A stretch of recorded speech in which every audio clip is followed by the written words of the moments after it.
सोने का नाग और जादुई राक्षस भाग 4। अभी तक अगर आपने भाग 1, 2, 3 नहीं देखा है तो उसे जल्द ही देख लें। आपने भाग 3 में देखा कि कैसे रामू को जादुई मटका मिल जाता है, कैसे शामू उसे चुरा लेता है और कैसे शामू की पत्नी उसके अंदर फंस जाती है और आखिरकार नागराज ही उन्हें कैसे आज़ाद करवाता है। अब वो जादुई मटका रामू के पास है। अच्छे से समझने के लिए भाग 3 को जरूर देखें। जादुई मटका अब रामू के पास है। पूरा गांव उस जादुई मटके की वजह से अमीर हो चुका है। अब गांव में सारी सुख सुविधाएं हैं। एक दिन की बात है, एक फकीर गांव में भीख मांगने के लिए आ जाता है। कोई इस भूखे गरीब को खाना खिला दो, कई दिन का भूखा हूँ, कई गांव काट कर आया हूँ। तुम्हारा गांव तो बहुत अमीर है ना, कोई तो मुझे कुछ दे दो बाबा। तभी रामू घर से बाहर आता है। अरे बाबा, आप और हमारे गांव में तो कोई भी गरीब नहीं है, कोई भी भिखारी नहीं है।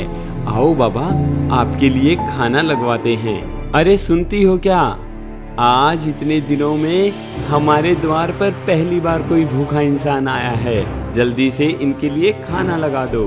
हाँ जी, अभी लेकर आती हूँ। रामू भिखारी के लिए सोने की थाली में खाना लगवाता है। भिखारी ये देखकर हैरान रह जाता है। अरे बच्चा, ये गांव इतना अमीर कैसे है? क्या यहाँ पर कोई भिखारी नहीं है? कोई भीख नहीं मांगता है? नहीं बाबा, यहाँ पर कोई भी भिखारी नहीं है और ना ही कोई गरीब है। हम सब लोग भूखे उठते जरूर हैं, पर हमारे गांव में कोई भी भूखा सोता नहीं है। और एक हमारा गांव है जिसका नाम ही गरीबपुर है। वहाँ पर सारे के सारे भिखारी ही रहते हैं। सभी लोग आसपास के गांव में जाते हैं और भीख मांगते हैं। मेरे भी छोटे छोटे बच्चे हैं। अरे बाबा, यहाँ पर कोई गरीब नहीं है। ये सब हमारे नाग देवता की मेहरबानी है। तभी रामू की पत्नी रामू को कुछ कहती है। ए जी, सुनते हो, मैं क्या सोच रही हूँ कि हम तो इतने धनवान हो चुके हैं, हमारे पास अब किसी भी चीज की कमी नहीं, क्योंकि गांव वालों की भी हमने बहुत सहायता कर दी है। क्यों ना हम ये मटका बाबा को दे दें? कहती तो तुम ठीक हो। अब हमें इस मटके का काम भी क्या है? वैसे भी नागराज ने खुद ही तो कहा है कि सबकी मदद करनी चाहिए। बाबा, आप चिंता मत करो, आपका गांव भी अब गरीब नहीं रहेगा। और रामू कुछ सोचते हुए उस मटके को अंदर से लेकर आता है और उस गरीब भिखारी को दे देता है। बाबा, आप इसे अपने घर में ले जाओ और अपनी पत्नी से अगर इस मटके से बिल्कुल ईमानदारी के साथ में अगर इस मटके से कुछ निकालोगे तो आपके हाथ में सोने की दिनारें आएंगी और आपके गांव में भी किसी को भीख नहीं मांगनी पड़ेगी। बच्चा, तुम कितने दयालु हो, तुम कितने अच्छे हो। हाँ बाबा, पर एक बात का ध्यान रखना, आपको इस मटके को बेईमानी से नहीं इस्तेमाल करना है। आपको सिर्फ ईमानदारी के साथ ही इस जादुई मटके का इस्तेमाल करना है। बिल्कुल बच्चा, मैं ऐसा ही करूँगा। और बाबा खुशी खुशी उस मटके को रामू के पास से लेकर वहां से चला जाता है। जैसे ही बाबा जंगल से गुजर रहा होता है तो राक्षस उसे देख लेता है। ये तो वही मटका है ना जो खूब सारा धन देता है, और वो इस बाबा के हाथ में ये नागराज का है। मैं क्या हुआ, उस गांव में ही तो नहीं जा सकता। बाहर तो जो भी चीज आएगी मेरा ही राज है ना।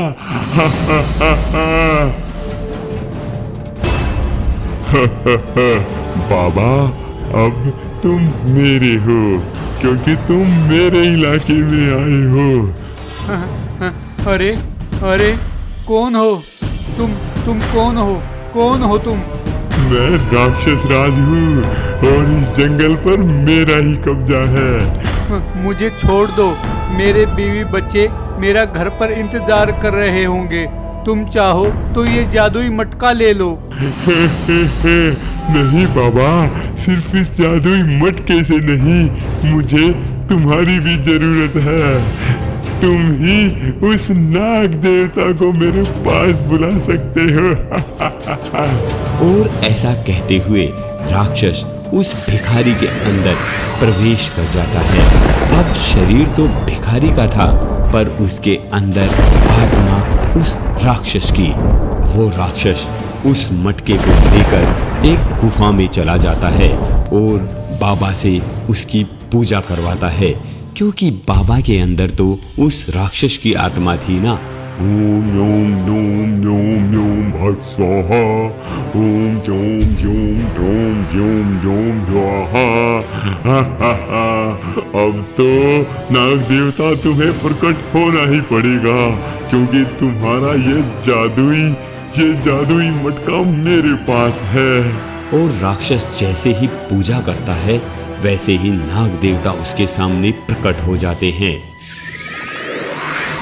नाग देवता भी बाबा के अंदर छिपे राक्षस को नहीं पहचान पाते। वो कहते हैं, वत्स, तुमने मेरी इतनी पूजा की है, मैं तुमसे खुश हूँ। बताओ तुम्हें क्या वरदान चाहिए? हे नाग देवता, मुझे कोई वरदान नहीं चाहिए। मेरी एक छोटी सी इच्छा है। ये देखो, मेरे पास ये जादुई मटका है। हाँ वत्स, ये मटका मैंने ही खुशहालपुर गांव के रामू को दिया था। और ये सिर्फ जादुई मटका नहीं है, ये तो मेरा घर है। ये मेरा बिल था जिसके अंदर मैं रहता था।